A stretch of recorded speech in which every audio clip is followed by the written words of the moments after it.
حضرت واصف علی واصف فرماتے ہیں، خالق کا گلہ مخلوق کو نہیں کرنا اور مخلوق کا گلہ خالق کو نہیں کرنا۔ آج کی آیات کا ترجمہ۔ پناہ مانگتی ہوں اللہ کی شیطان مردود سے۔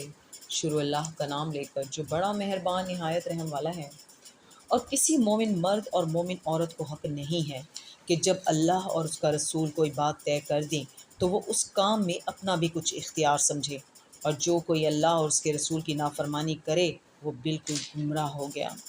اور جب تم اس شخص سے جس پر اللہ نے احسان کیا تھا اور تم نے بھی احسان کیا تھا یہ کہتے تھے کہ اپنی بیوی کو اپنے پاس رہنے دے اور اللہ سے ڈر، اور تم اپنے دل میں وہ بات چھپا رہے تھے جس کو اللہ ظاہر کرنے والا تھا، اور تم لوگوں سے ڈرتے تھے، حالانکہ اللہ ہی اس کا زیادہ مستحق ہے کہ اس سے ڈرو۔ پھر جب زید نے اس سے تعلق ختم کر لیا، یعنی اس کو طلاق دے دی، تو ہم نے اسے تمہاری زوجیت میں دے دیا تاکہ مومنوں پر ان کے منہ بولے